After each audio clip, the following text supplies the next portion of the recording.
O te whasisilatu o toe amatalia nei tau manga al fono au whai tula fono.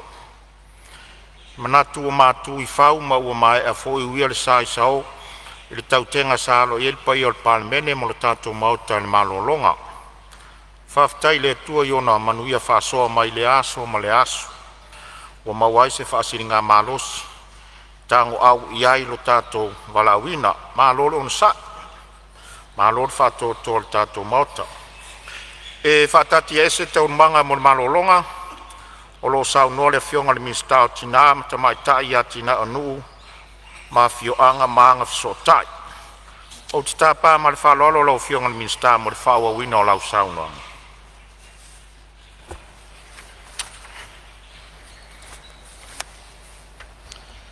Ia, lau fionga le fonga se talai ma le malo le maota. E ono o whailo atu, istaimo sola. Se ia uliliu ane lava, whaingata le tapua inga o se o tu malo pele, e anoa matas. Mafua i ono o tu lai, ile no fō le ne paia inga. O le paia maulunga I a inga, whapea lufi lufi, ma le tu tapau. Susu foi mori o ma le ailawa. Susu foi le au whaingaluenga paia le atua. Su le susunga le toina o le pulenga anoa maa. A fio lau a fionga le patele, o le taitai o le matanga luenga. Ai a le mamalu I whawhea ngainga, o lo no fotalo, a wase manuia o le tumalo. A fio a inga malo ali, su o lua le matua I uli ma moe ono, whapea le tofi whasolo le ai o le tupu. A fio nganga iolo, ma le swafa na yoti. Fio ae o le alo le mali atoa, whapea le whale lima si tana o fita. Su voi lau sunga lufi lufi, le paia le tapua inga, susu ki makangaka. A fio a foa ma le whao seu, ma le mamalu ya ke oe lufi lufi. Susu foi kai ma fonkia, a fio kapungu makala le whale, o le fuai whale salvalas, ai kai ngange le kapua inga. A fio foi le suafa, ngafa malo singa. Su morio male malu le lau. Su foi oil kumua, lau sunga lufi lufi. Su sao fainga markongo, kupai makai ngau. Whapea le fionga ya seu kakia. Kulou ngalawa.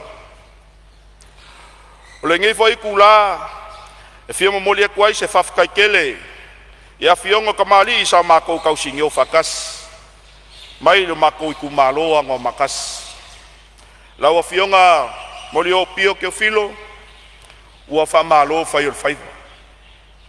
A whapiku au ngafa, se whawhekai lau a fionga, le ala ia sa, moi whawo malanga se pulona monanu. Le sa avea masui o le tūmalo, ma tau aveina le no foa no a matasi, il tausanga ua tūna. O upo le atunu, e ta alo lava tama le ausa. Tau ina I whaftai atu, o na o tele o lo sao taua, ma lo walofa I le tūmalo.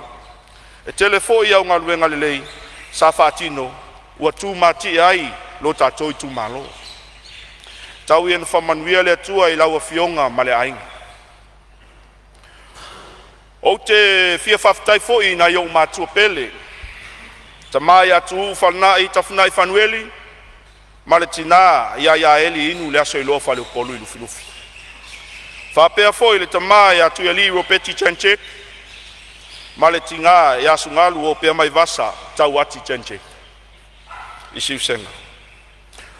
O lo tau tapua inga, a popo inga, matalo sia le wha moe. Ai mai se fo I na yo uso ma tua whawhine, uma ma o tau a inga. I lo o tau lango malosi, I so se tu, au whea ngai ea umale nei wha moe. E mo mori foi le whaftai tele na yo a inga uma, I nei Samoa ma atunu mamau. Ai mai se e fo I lau komiti palota, sao mātou ngā lurue whatasi, whapea na ia uo ma e masani.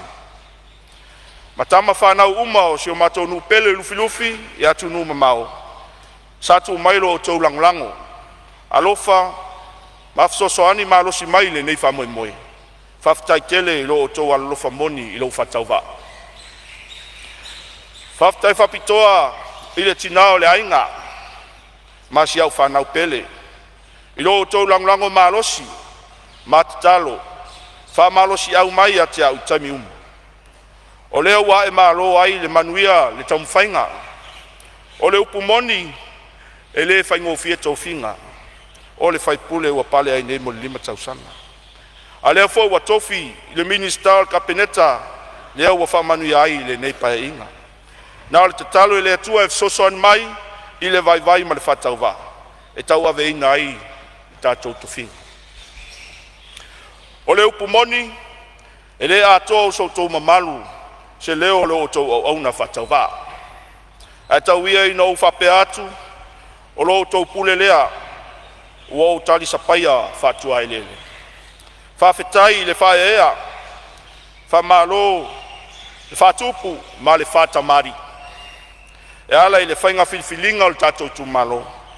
Ia, tapua i maia, ma se manuia, se i whais o tātou sao i tamao a inga o le atunu.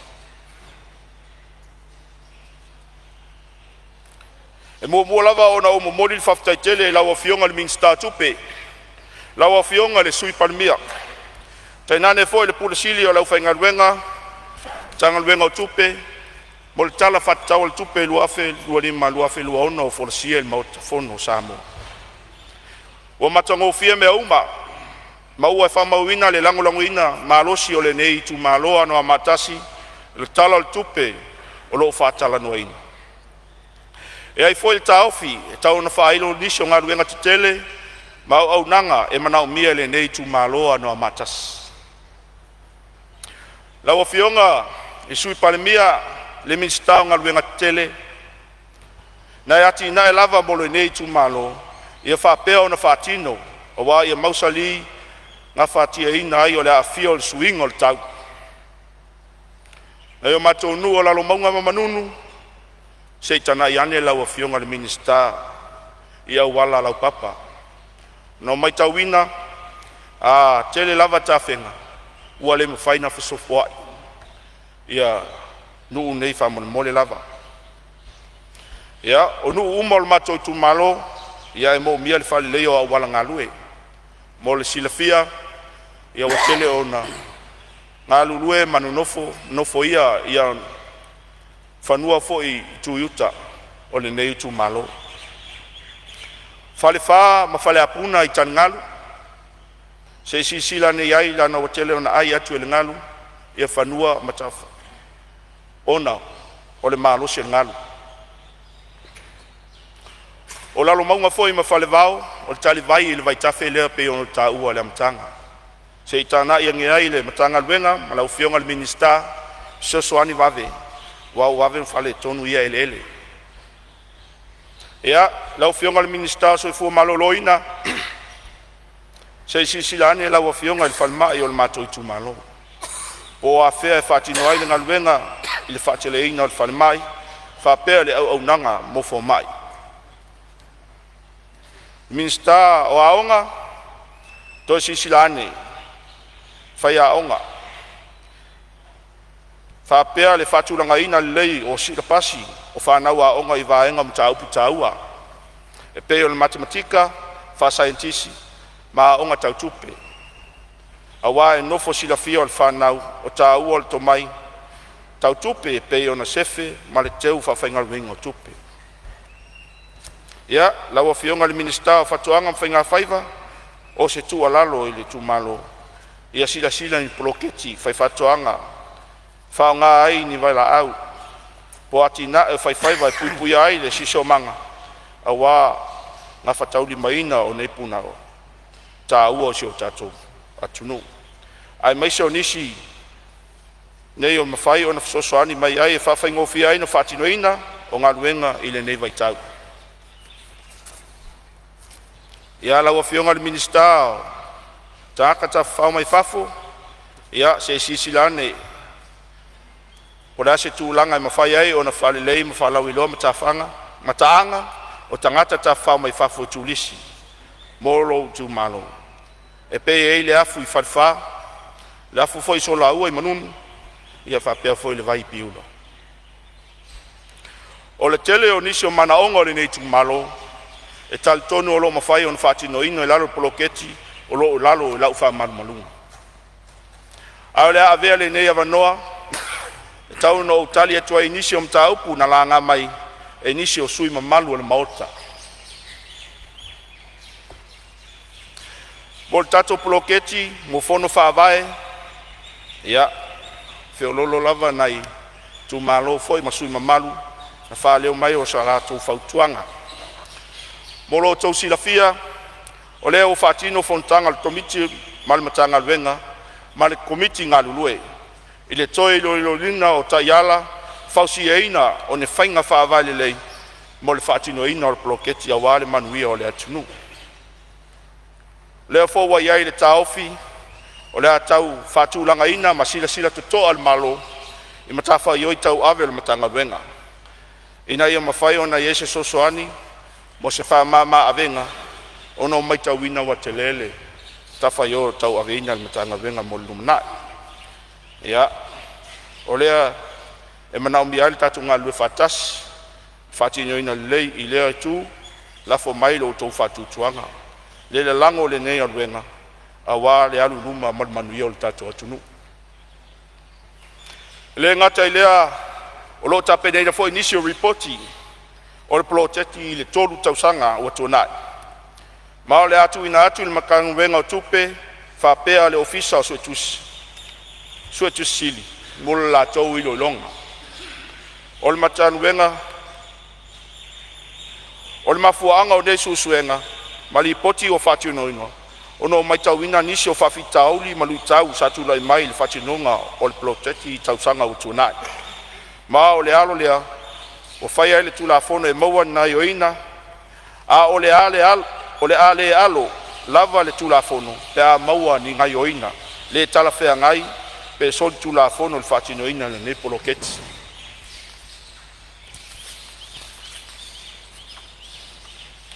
Ia, lea foi ua whamauina le ne matanga luenga, le lango sua o nisi o sui mamalu, i whamanatuina, ma le whalau iloa ina o aso whapitoa, e peo le kānesa, whapea le soifua malolo ina, le lei o tina, matamaitai.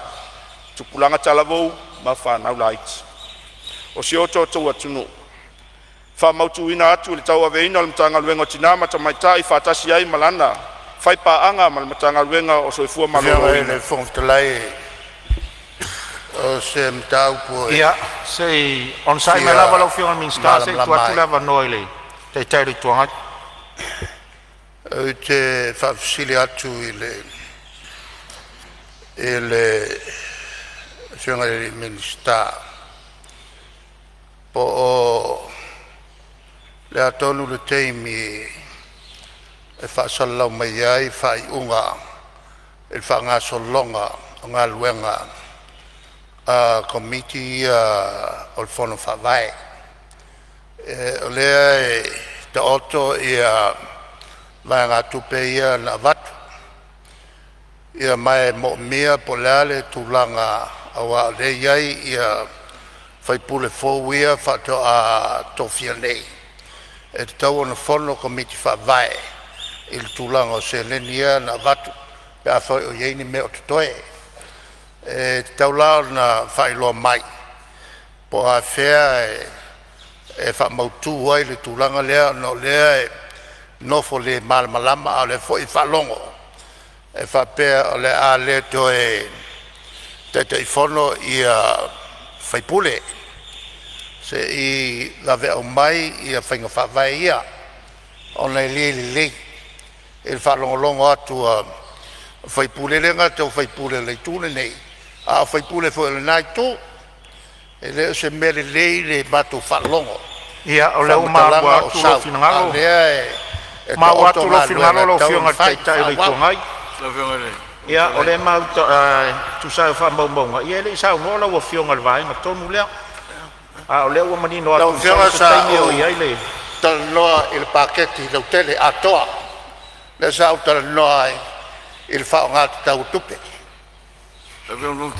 Tuatu lava noa la fionga le sui Palemene. Ia, whaftai atunu leua le uta mua filufi o wale ya le fama ne aso atono le sa tustusi le lalo le fasile le feonga te tai le tuangai po le atono le te me fa sa la mai ai fai unga mo fon fa vai ai mai se fo fuanga o feonga o fai unga malo li fa sa la wina oi ai amai alon te pena fa vai o mo fai unga mal fa tinonga tato unga lu ai ai o fai unga le al malo e la sit fia disi me confidential isi me disi tem ai le ngang o me umane e manuia e vai sa no mo ir malo mo tan na il tele lu ita oi ya a me se foi le audit mo di poti tu la pena o fout bloquetti lo fa oi fout bloquetti mai wa mo di mausa mo le ta u o fa mo nei oi le vai sa no le tele o tu peto e fa fo io bloquetti ati ya le ala le il fa nga malo le fenga al fa tu le tu sa motes sa ilia va no ia va veo o so son ya ila tu em no mia nganga le o mai ele tolu fa te sanga momo tele fa fitau ai le ma fa fo yo na tatu no foi vai ni ia moto le tau an fa tino le na no fa tu momo sa sayete eita mato lofo e se me fa fitau io so sayete sa fola e moto le nei ya se on sai mai lo tai ri tua ngai se fa mai atu le moto le nei ma le lo fino lo fio tai ri tua ngai ele tulanga ma le mai lo fino lo fio tai ri tua ngai se tu pera no le minsta le fa mana kwatu lo le o ma atu lo fio tai ri tua ngai se sada fai foi ma vai ma non fo se i fa ma e ma l'Italia ma lo vai nga tonu le wa sa no ilanga tau no manino sa mo lo fio nga sui parmi tu ai li anga lo fa fonga Samoa fonga Samoa yo ele o lilo le fa fonga anga Samoa upu lafo ele fionga Palemene me ne ka peneta tu loa fai mai vai ala le tu le la wa matano tala ai va fonga oi au maia le fina ngalo le tua oi o umanaso asi sile nitaya lau mai fionga sui fai pule au mai fina ngalo tu malo au wala me mena sa taofi salen fen fa yai al melewe tala no au ale ngata na minsta a le sui fai pule le tu malo oh elea ya me ai fa fitauli tatu ti tapena lumana o amele lei fusi mvi ele tua o ame fa le ton ya tatu fa pena on fa fionga il font le me tu fi fa sa sa mai lo fionga tuata te le tua sa fola tono il moto le nei finga fa vai a fai le me fai on a fai ta ofi mai pe mato ya la mato se ili se wala fa sal la wayo mato ta ofi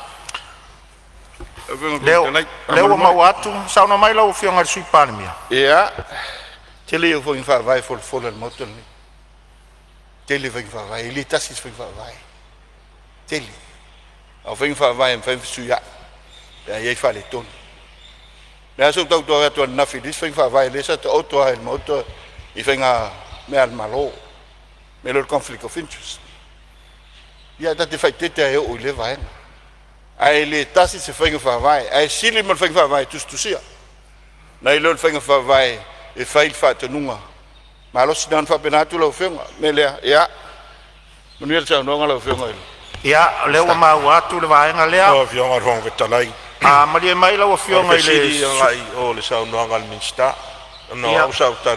Se me fia fa sa po se me fia fa mama lama le vai. Fisili fia mama lama lo to vai mo me yo. O bloketi o tina I tu malo. Le sa ta no naf. Ia, mali mai sui le se avatu se so soania le no fo le vai ngalea. O lea ua, o le vaenga nei na langa fo I finangalo sui tu sai fo I le tutu lai mai lau fionga le sui tai o le tuangai. Lea o tau whaafonga lea ua amata le foresanga le minsta le tūlanga lea. Lea foi o tali manino le fionga le sui pane mia. I whainga whaavai. Lea fo o tau maa atu le saunroanga le fionga le sui pane mia. E fo le polo keti ni nei. A mātau atu la iai le au sia o le 5 tausanga. A lo whaawau pia whainga whaavai iai.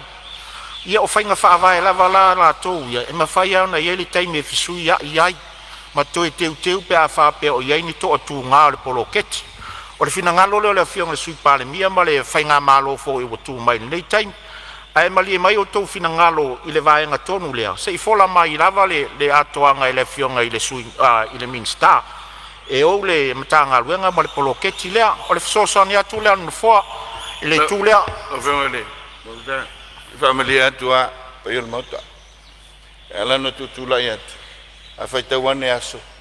Satu todos mal valu aso. Fionga le minsta. Family atuai. Oi, al bloqueti ya. Le fionga le fionga sa fa pitu sa no e foi pon po. Nau te ingal na le fainga malo. Ale fa tua I le tua Samoa. Ina ia tasil manuia. Langang fa lalu. Faftai sau no lo fionga le minsta. Ia. Mali lo fionga. E sim tau pula no le matau tu você se le fionga minsta man tau pu ia tau. Bloketi la. Ia se sau no ma. Ia, ole tulanga le sa tau hoi fa vai ia. Le vai sau no ta. E tei me mawai, tei me tau en vai no awa tau na mai si le fia o mai. E mo meu avoi. Komiti nei o atina e tu malo. Ia whainga whaavai fōu ia la whaanga ioi ai, ia le tupe nei wa pasia lo tara tupe nei. Ia, a matano me fōu lea, a le tūlanga la wa fionga le minsta. O leo te tau di maina tūsina mai le masina te ne me litanga lunga. Len tawa fi uma ia, o lo toa lia le bloketi nei. O lo toa lia e le tawa fi uma ati nai. Au fia ai matutongi le au whainga renga. E lia mo se tongi le au whainga renga, tau du maina masina se tema. Ma fuanga fa na le sa tutu loi. Wala le taimi e mo ma se fina ngaro kapineta ia la ta ia la fo. Se fai tongi na ta gat finga ro ia. Le o ma wa tu lo fina ngalo, ma wa tu fina ngalo su ma. Ia pe na e fa fonga mai. Se le fa usia lo mai le aso tas. Todos furma le valu aso tam se e mai finga malo le lava ia lu ape fo e faos. Ai mali e mai o to fina ngalo pe no fa yatu. E ia taimi e whai fisua inga o whainga whaavai le matanga aluang. E fua I to atu ngā polo keti, mani wha moe moenga e le o ta oto le leimea iai whai unga. Ai mali e mai o leo whai atu le whai unga no fua, tu atu lewa no leo fionga le minsta wha wau tau noa.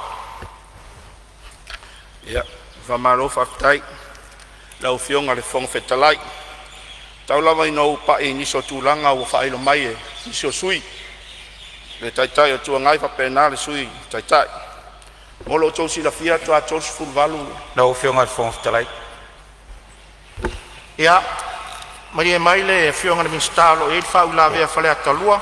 Whaftai lava leo mai tau atu le la se le fionga le minstalo le turanga le bloketi le ina o situa lalo sa vatu teimio le la unga fo i le neitu malo. Po le ase fuafuanga o ia i le mitanga ruenga e me se fo le fionga le minstalo. Le ese o tangata le au whai o tangata I tono le tu malo wa le sa o tano le teimi utuna ia o mātou whalea tatasi I to isili o na to tele le au whai inga o tangata I no whai ai tutusa se leni ia na ona fia I lola wa ia whatati atu I o tafa pe le eise si suinga lai titi e mwhai o na tuu iai na ia tala whea ngai le au wha ingol se le e fua I tangata nofo le tu malo man wha lava whaftai. Ia, tu atu lava no lau fionga le minsta. Ia, on sa mea minsta si tu atu lava ngol su palmia. Sao no mai? Ia, so whaftai mo le whafsiri lau fionga le sui mamalu o whaleata lua.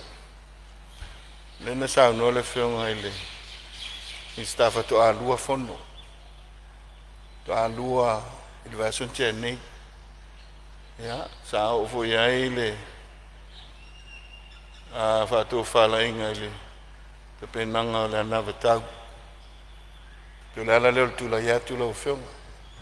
Ile va inga le. Ya, lo wa manino ye le fiong at palmia. Ya ma apenete le na tu.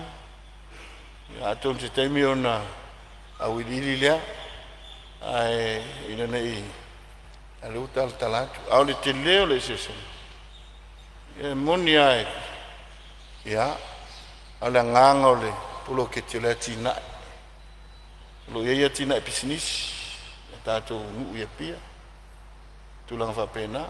A ulo lai le ngalueina le wao tulang fa pena. Pe le fa moena. Na tato ya le tina ino tato lele. Na tina ino tato lele. La te lenga le na le ai. Aton se temi fitu nai. Ia fua le tali mai. Au ni nei temi pe ana va tu le polo keti amata. Ia pe fa pena le nganga. Lo fa fa wai. Oi, ya. Le nganga fa lo fi ngot fa ku. Alo sa no atu la von ia. Se on sai mara va lo fi on mistalo ia fo di fa la via. Se me la titiale lo fi ngot ko tele. O tele le semana tu fo le ta wo le saunanga le fi ngot mista. A o le u fa mali ina lo tanga te le mesa o fi mal mai. O le wa o manino atu saunanga le mista. O ma alo o felon finanga. Mana o mia ngal lo fatas. Mela le ta wai lo ma fo fau. O le au va ya tu ata ta maile saunanga le mista. E vatu fo ile so sale ile wa ala ngole o tupe ata tu tunu o mana ia fo melo o falo longo tu le fiongal minsta o tade le mesa o no ye ele to alo malo in me pi o e faile o lo ket o te fa fetai la ngale sa manino la utala ala fo mai a te o te fa tautai o te va ai le tamao a inga o le tunu a ye tanga te fa le tonu fa no fia no fa malo loi ai fa tai lo fiongal minsta na lo fa tai sa no ia Fiongal fong te lai e tu la no le fa tuanga o to mai. Mala matu fa te tali. Ai va malulu o foi pe o langal mta o plea. Le mta o pune fa ka kongia kungia. Ia tupe o le mato lisi. Na tau fi fa la wi lo. E le sa minsta e mato te sori tu la fono. Ilea sori tu la fono ile le a listalaino al mato lis. Ona o sori vali lo le fa malie le fa tonu. Au loku. A fa mai mtalo. Ele ai ma se lisi tasi. O le stalaina. E afia o mai a fai pule la o ave la ko kupe. Ai nga o ko wale o mai malisi. E le stala. Ai le ma se lisi tasi. Ya o fa ya la mai maula ma ko kupe ko. Ko nga fainga ia. Ko nga fainga ia. o le wa ma wa tu no fo ngalo tu lai mai. o le wa ma wa tu no fo lo fi ngalo lo fi ngar te ta yo le tu ngai pe ya no ta wa tu fo ia ya fainga fa vai o no sui tu langa na ia e tanga ia ilm tanga luenga mal malo tu la melo fi ngai le sui Palemene Le fa ftai tu no lo fa ma wele. Ela tau fai tu atu. E pe ona tau fai atu to a lua fono le fionga ile. Minsta. Amatu nei ma fionga ile minsta tupe. Ya, ma le fionga minsta se fo maloloina. Sa ma tu tono komiti. Ma ile na pa ya inga. E o mai le nei tai. Pe le nganga le tau fai ya tala. Ina nei tele fesili le fionga minsta. Ya le foi matu te no fo. Ya, ma tulanga na lain fai na fa yunga le na tai mila o fio. Ai ta tia ia mo le nei chen si tem te la fio ngai le twai. Soft lai. ia Le o to tu la ya tua o mako kalia. fa Ai pa wale mea. E le o se polo ke ki kwai ngai mea, o le polo o ye fo. O le polo ke ki waleva.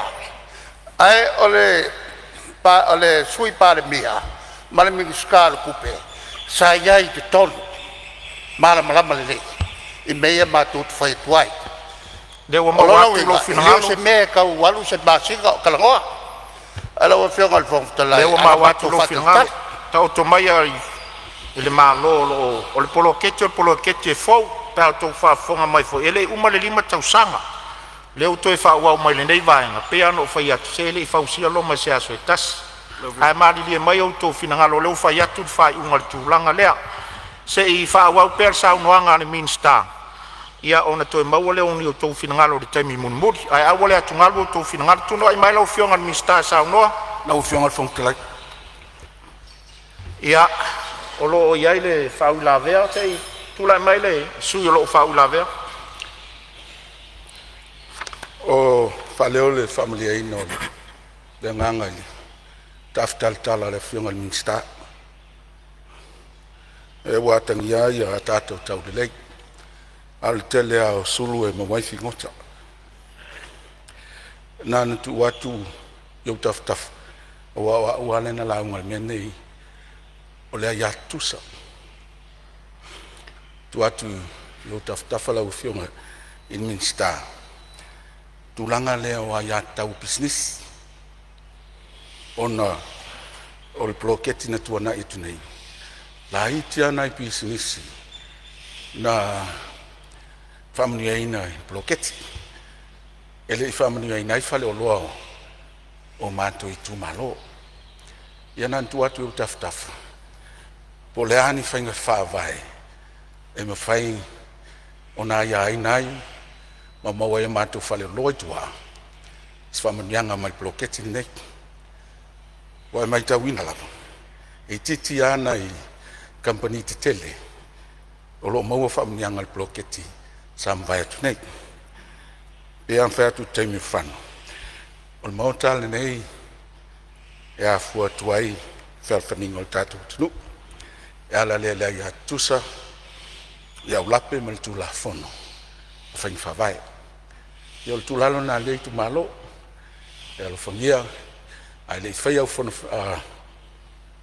ta yala ma fu ma lo fongia ya mato business tua ina itu I tono fono fa vai e fine fa ngai nei fa nyanga mo fa lo ma lo fa fta I lo fio ngal sui malu sa fata lua ia e va sanga le ia ma fa mo ngale al tato mota le tal sanga ina ia fa tino le poloketi le 2 miliona ia malo le fa manatu lo finangalo sa no ia tu lai mai lo fio ngal minsta fa wa sa no fionga fong fetalai mo se ava no fa mal ia maria fenoa lo fionga minsta lo tu lai mai fo ile si fa ula vea ia tu lai mai le suyo fale alupo sa no fa la lava o fionga le minsta aftai mo fol sanga manino e sa no lo anga lue le committee nga lue wa fainga fa vai manino lava sa no anga fa fetai o le fesili fia malama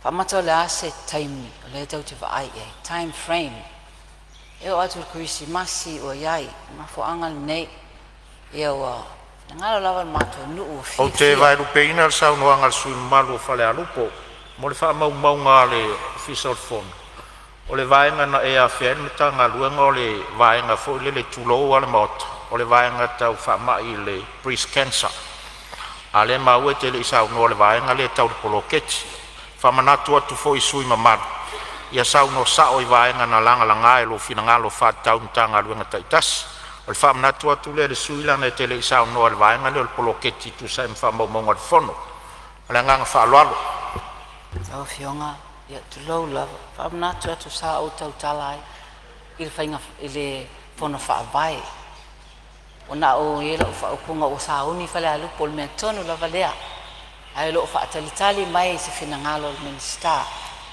tengo fiera vala oficina ko a fea ia se sa no mai la fionga fong fitalai ia se on sa mai de su malo lo e fa ula ver minsta tupe sa no lo fionga minsta ia lo fa tu ile fionga minsta o lea toa a matalan folasanga e tu sa io pinangalo fo isa tu ina mai e whai asina o te inei tae au, mai tau atu. I le taimi na fola ile ana watau ale, nai tu.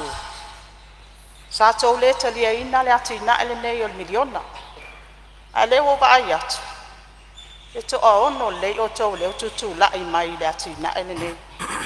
O lona wing, na o tala wha alele. A lai tau te iloa ina, le ao ngā o le atu ina ele nei.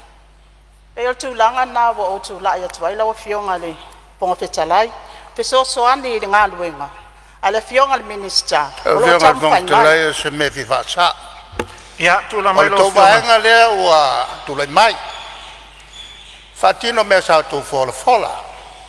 O lea ua palota lea tunu i ati utau. Fatino lea mal fa maoni. Pauanga al mako kua lalo lea nga o lo uku malo. Ma makua kele mea se ka whaiai. Mea wha pito. Ai ngala vea o rua ka ngofo mai ngā. O lea ua mawatu finangalo o fionga tai o le tuangai. Sai ai tono komiki lea. Malia lo finangalo o fionga tai o le tuangai. Malia mai lava lo fionga le sui palmia se e watu a sosoani no foa. E se mea i e lua le mai tau atu no foa. O le ati nae, o le wha wau. Ai o le toe ti mati ina o na whainga whawai. O le mafuaina langa langa fina ngalo. O le ati nae. O le wha wau le ati nae. Nei whai taulai me e lua. Le ai, o le ese, o le ati nae, o le wha wau e le malo o tu mai nei. A ni whainga whawai e wha mautu inai. Mani mea o to ali ai le ati nae. Ina ia manino e so longa le lei. Ia mare mai tau mai le maota. O tūlanga na o le iai. Ai tūlai mai lau fionga i le sui Palemene. Aftai, le ai e. Tau tua o le fesilia le. Whawila vea le fionga i le. Sui whai pulo whale a lupo. Misalo e tutu sa lea ma le. Fionga le tairi tua ngai. Ia la tari wha lua tuia. E fesilia lua e te metas. Toi titia. Tatia mai. Tatia mai. Leo toi me mau. Leo toi me mau. Ina nei ia loga tu te ora me vun muri. Ia pe la nganga le na. Avera venua si tatu fa longo le minister. No fionga le fonftalai. O le me se tu mai fale ata lua. O le me fi fa sa. Mau te le te ele. Ele polo keki le. Na le la a vatu ai mai tu malo. Ia me se foi ma tau sa lango ina le polo keti. Ia mela le fa malu lua to le fionga le minister tupe. Ia le ai on sai. Mea fa pe nei e o ia tato pela flafo inga. Ia me tauna fa sa o lo fionga fon talai. Lo fionga na le ma lo fa tai o lo ma wat tu da me lo fionga le sui par. Si te mai me la titialia na le ua. Italia tu si me le fa me le fa maun.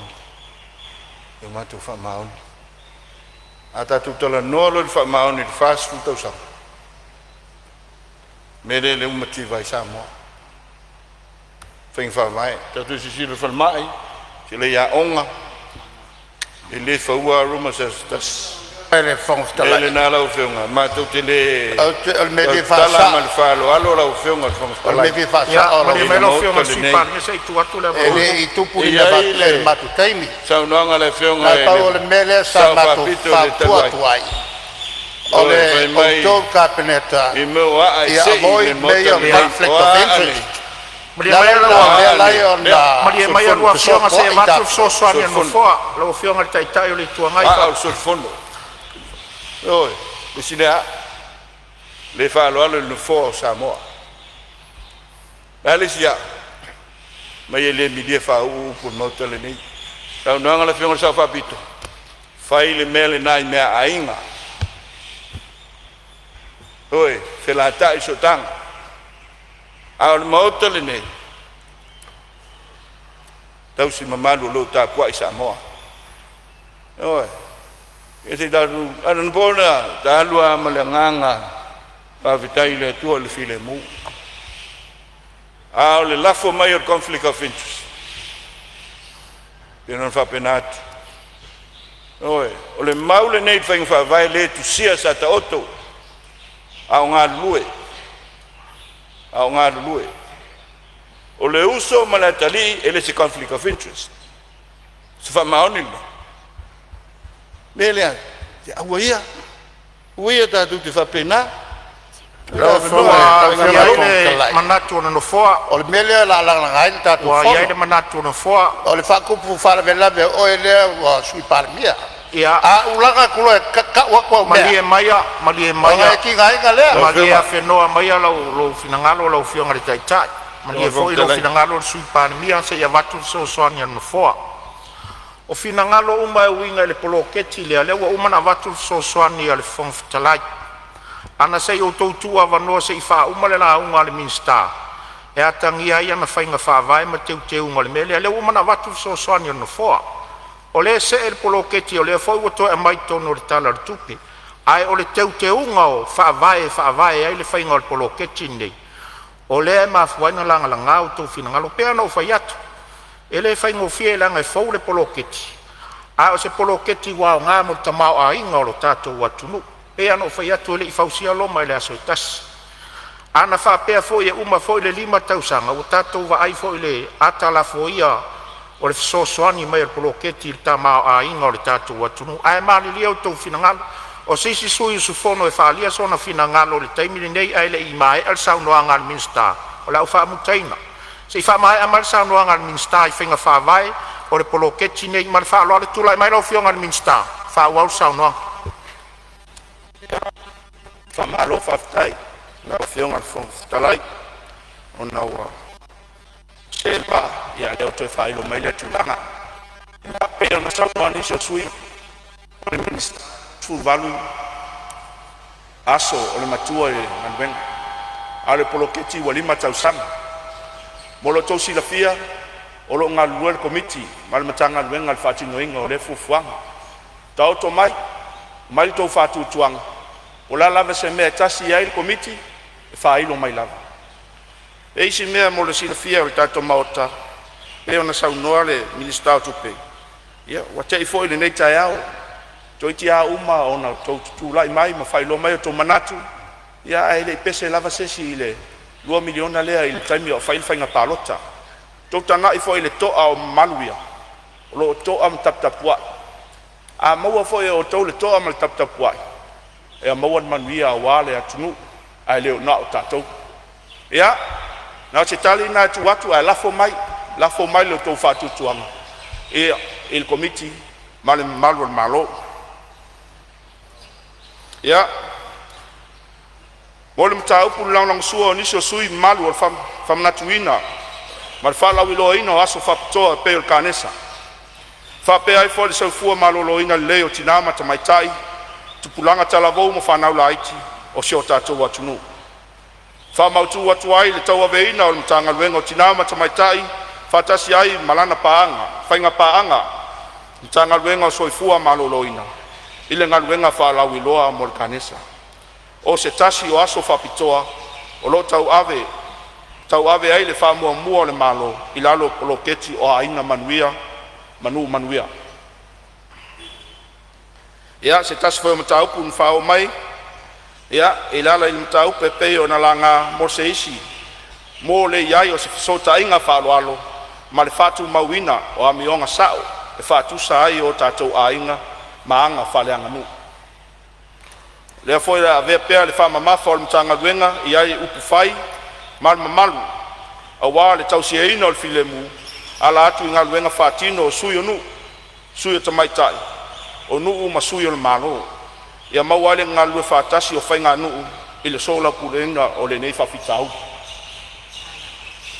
ia le foi sala nga foi le aso na nafi tasi foi manatu fa pe o le ale taunu ona o lea ua ua se tasi o sui e la vatau lea o le baby bonus pea I se au le fatinoina ai le tala o le tupe ma fōlinga mai o le a le fataunuina mo le silafia o le tumau pea le ave ai o le fataua le malo I lana vatau o lea foi ua amata ona vavaai le matagaluega I tala feagai o le malo e galulue fatasi auā le fausiaina lelei o taiala o faiga faavae manisi o aiaiga e momia le faatatitia muamua fatoa faagasolo ai lea o le fatinoga o faamaniaga e iai le taofi e faatino I le tausaga faafaletupu tausanga faltupe lua afe lua ono lua afe lua fitu ia ole a seu le va o lufi ma le nei tu malo I fanua lawa fionga le fonga fetalai ma le mamalu le maota na I motu ngā afa le nā wa tau tu atu wa le tapua inga o seu tu malo a wa o lufi ma inga whapea mori o ma le aingawa o le te talo ma le tualalo atu o lufi ia tu maupea le mamalu o le maota o Samoa ia whamanuia le atu o le taitainga malu o lawa fionga le fonga fetalai whapea le nei maota ia mau foi le tō whapoto ma le utanga I lawa fionga le li Palemene ma le mamalu o le kapeneta whai lau tusi o fono whaurulunga mtanga luenga whapea pisinisi tu mauti o tapua inga le oa o au mamalu o le malo whapea fono whapea le fono sui tōfia a wā whaiva o le nei Palemene mamalu o Samoa I ona maota malawa sio tu malo pele o ana matasi ele fausia loma I se aso e tasi fai mai le fai tau ale isi taitai longa lalang aua I te fesilingia se mea e fai e lo malo mo oe a fesili oe po le aso sao mo lo malo ma sao fo I tautua e manuia I oe le tu malo ia manuia lau tapua inga I fanua ma o tato welele fa pea le mamalu fa fe ngainga falitua lau fionga le fonga fetalai ma le mamalu o le nei maota wa I u so matou ia manuia tele le fono uso le tato atonu so I fua mai manuia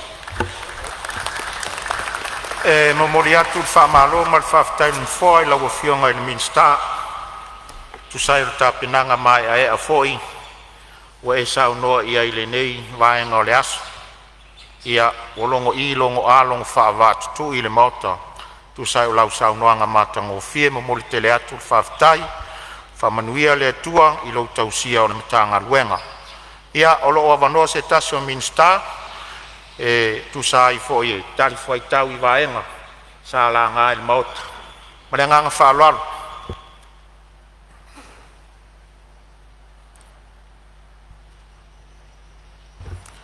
ia o leo mau atu e fōringa mai o leo atu lai mai le fionga le minsta o pisinisi ala manuia maleipa puleanga tangata ta whao mai moa mai sao no ia lau o fionga le minsta ia ai lau fionga o whekalai la vangoa ia ke mbaka foi mai anga o le plapa malo e foi vinga va ficar de cor ngi kai au sa vi kai kunga yai lau ia ngal fonga whekalai ia mga kuan ia fa fonga yova mko mai mangua wale ia le Palemene ia me se foi le fa fonga anga Samoa wao lau fionga le fonga whekalai sa fa longo a marcoa ia sanguanga foi ma enga foi enga sui man e mga ko foi le ko samang ya udah ya siar ngau udah bu se buang ngang ni yo ai ko nge ya so ko ya o mga ko le ya ola ma se rua le sale sunga ya lufi eu ngal mingska ya la forsanga fadangu ngi kayau mga ko ako sambau ya ele faru ingal au ngakumbua ngaku ya la fade ko ya la forsanga ngi yasu se sui vo sia la va ya nga ya la u ngale ta ko mo o ke bangak e pawa de be ko mo ngi ba kan fa ko de ko sa bo kas ya ko ma ko foi la ya lu ko maloe sa ngalua ko fo ali on mari ko ya ke ma ko se kai be o fa encaro ko po inga pa ma lu fo isu mbalu a fer mo kan wen ya se kai be o ko vai o ko o Lau ngai e famnu watu dari o meu ma foi tonu ya cha ya fama no lo na swafa paia lau ngai ya e famnu watu dari au foi nei ngalo sembe atasi ona me alofa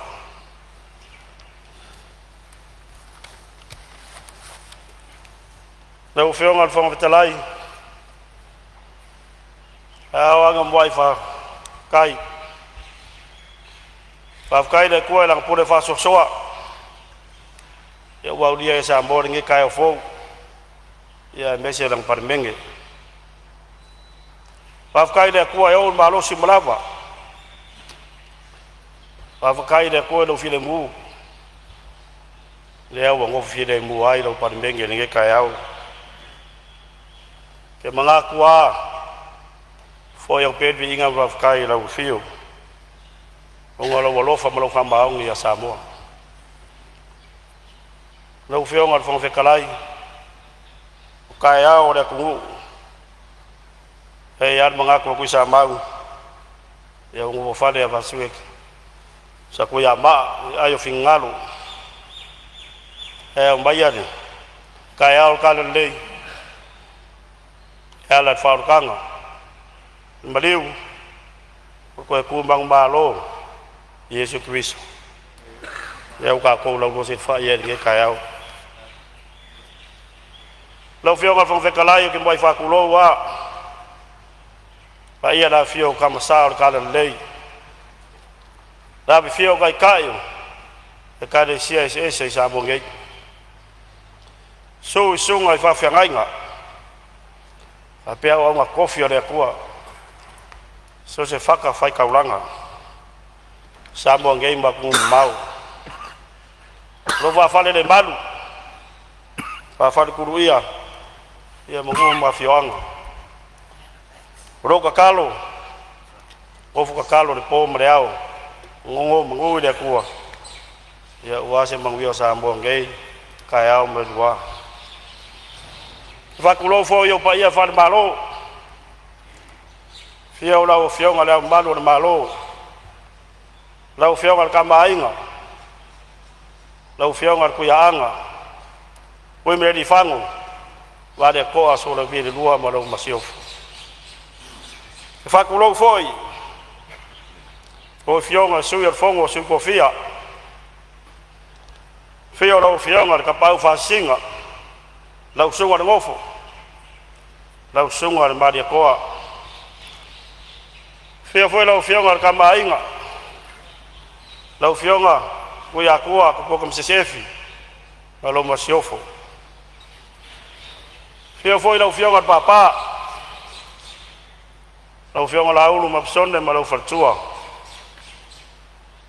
ke mako wa va kulo le fio lau fionga de di Palemene lau sunga lau de maria koa le wakea poloka ivao fosi smith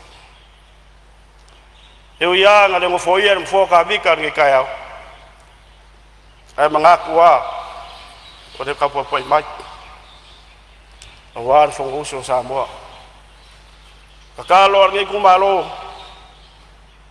ya lo fangia de kwa kaulu kon fikinga fo mai pa po sielo malos awalo wala winga mo Samoa afio lo afio ngai ba se lo fio ngai sui Palemene filia fio foi ko fio ngai miskar ka pingeta a fio ko fio ngai miskar lango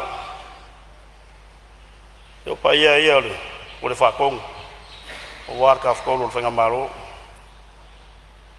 ya fio foi la fio ngai pam simsidi la fio ngai simteba perise ya fio foi fio ngai fa maselo om sinonga babalunga e fa sinonga fa tumbalo fio la fio ngai presidente pam sinonga fa do maswafa la fio ngai sa tele rapi vai ya kai ngange la fio ngai sui presidente lango e mafiongo e famasino of numa swafa ia lo fenga le stala e pa ia lo fisa famasinonga o dia ia fa kulo pa ia ale Palemene ya Samoa fio lo fionga le fonga fekalai ai ngangere fionga sui fonga fekalai ia vela fionga kai ro ngai fionga dalo maria koa so kulepa ai ngangere fionga le sui fonga sui kai ro ngai fionga wolf e fa kulo fo le fionga sa fa pico para bia kama kai mo Samoa la fionga fiambe ya e fa kulo fo da fio soi mo malu o wow lo ben fa le wai ku malo kai kas ya wa fo go so da ku ya so lo so ngat fa la ku ser fong e ro fisa ya de fa ngalo fo ile la fio fa u ngom kan ruenga o ko wa fa mo ruenga da ku ai be jet fa ngalo fa yo faiva malo ka ku mo fa baung o umba ke yo fa ngapalo ka yo la upo da fa ila un kan ruenga o umba ka ko ngalo rue wa mo ngi yo Samoa au fio ngal fo fekalai vi fa kulo fo ya wale pa ia farangu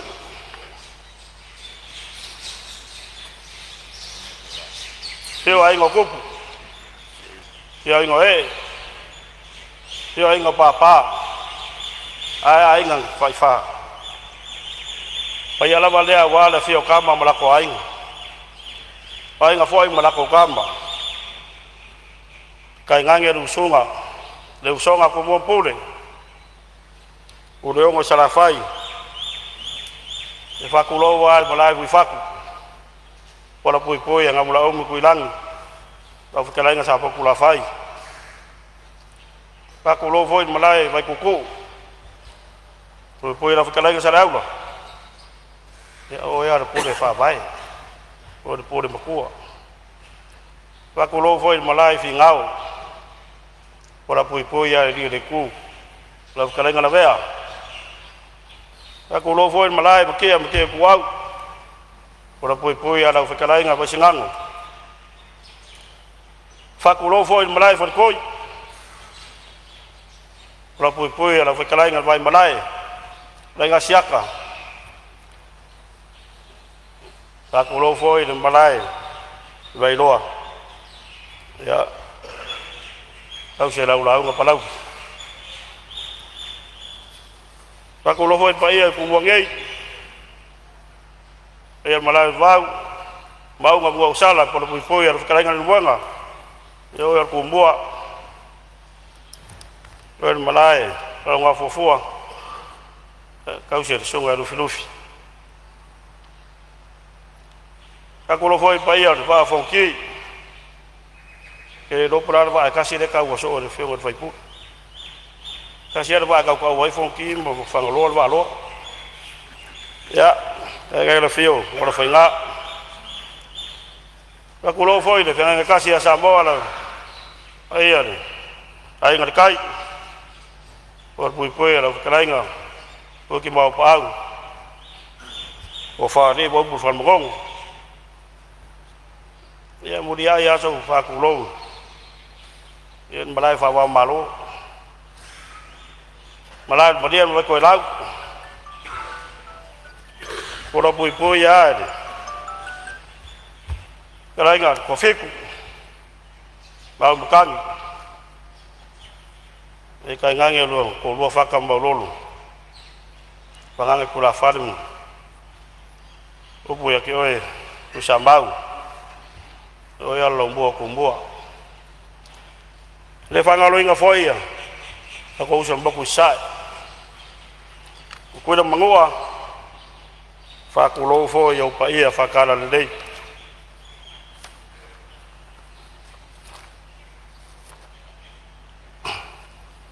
lo fenga kai fongo e ka se wa pokonga ke se anga bika Samoa lo sunga tu ina faton sunga vai tete mo lo fatua ya ru be fale le wa da ga sanga fale ai ku sambau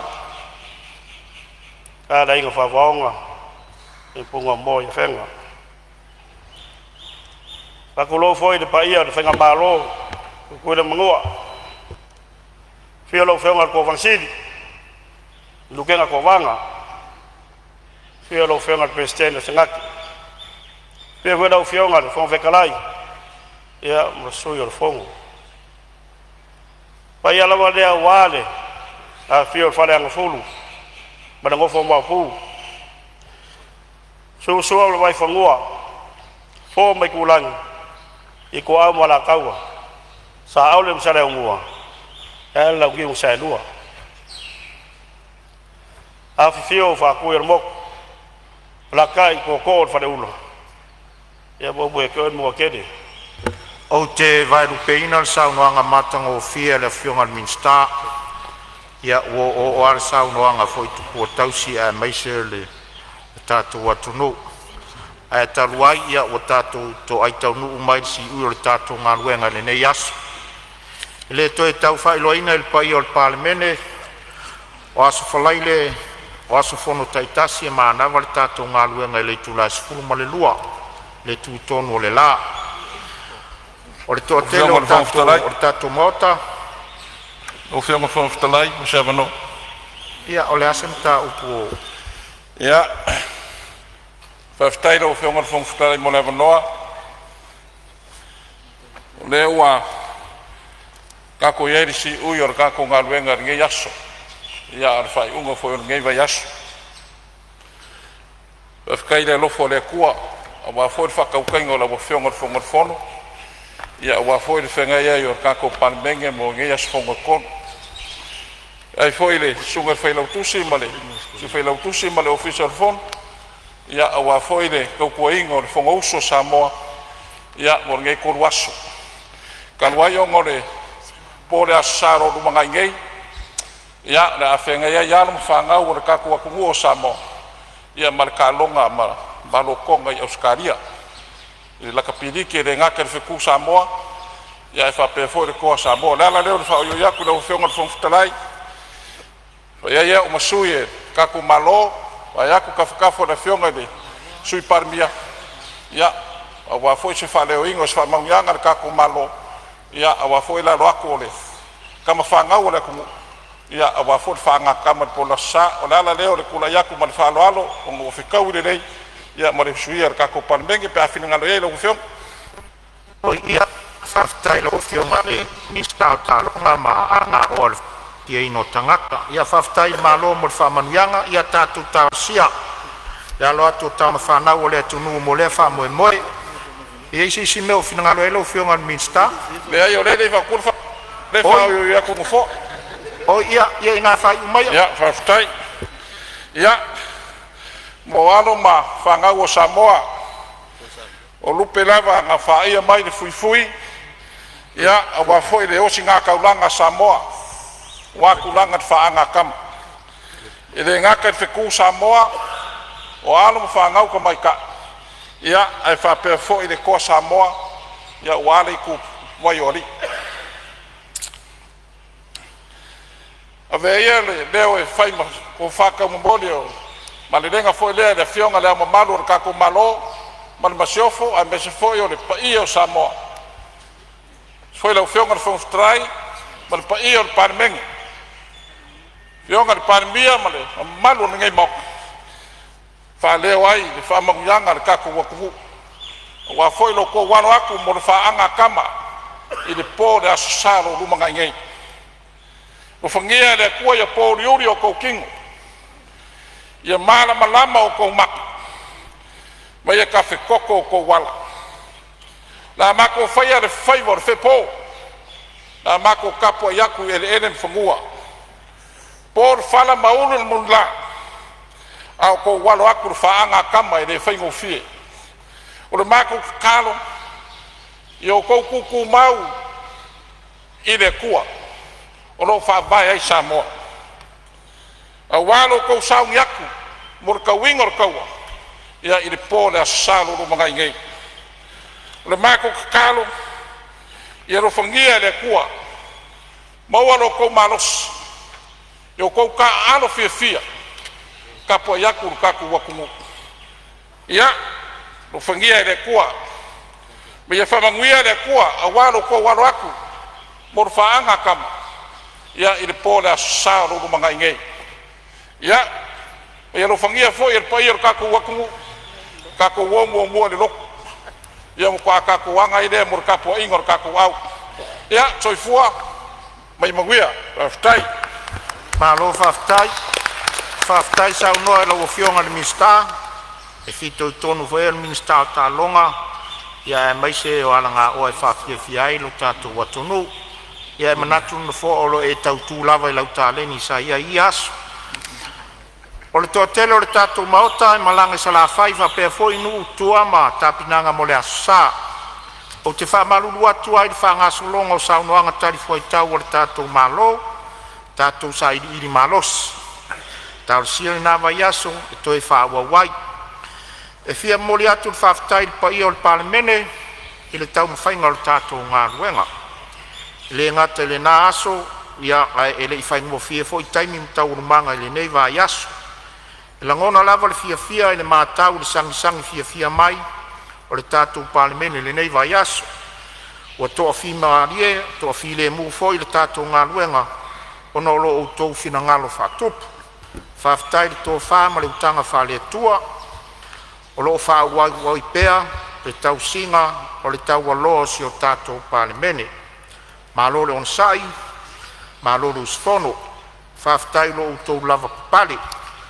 whaia me vi inga o le atua se ngā luenga lei o tātou mawhai o te tau an whai se tātou malolonga talo sia le nava yaso o le lofa o le atua o moli atu iai lo tau soifua o le tātou maota ma toe wha awawai la tātou ngā luenga Samoa ma lau tapua inga i au tūlanga wha lupe ina ma lo whaftai lau te talo wa i umanui ai whaiva o le Palemene i le nei vai yaso o le te talo ia tu mau whamanuianga le atua si o tātou watunu.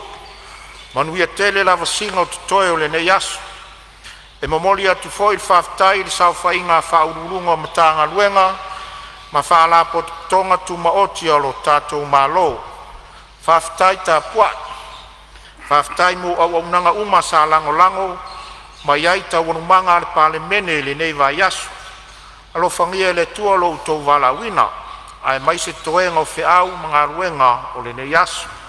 Whaftai atu fo inisio le mamalu o si o tātou watunu sa tapu ai ai i nei le tātou maota le nei aso ma le nei vai aso. Ma lo tapu ai whamanuia le atua i o outou wafifia mai. E momoli atu fo i le whaftai au aunanga uma sa whiangai ma le tautuaina o le tātou fono i le nei vai aso. Au aunanga malu o le malo, ta ngaluenga fsota inga e ala le au aunanga ale lua api, e au aunanga le pulenga o tinei mu, mwhalavelave tutupu whafua se i le fesa, ta ngaluenga o talonga, malanga oa e fia iai tangata, le whaalapo tutonga o le malosi wha e le tise. Whaftai tele atu mo au aunanga le lei uma sa whatino ina. Ia whamanuia le atua i lo outou soifua tautua.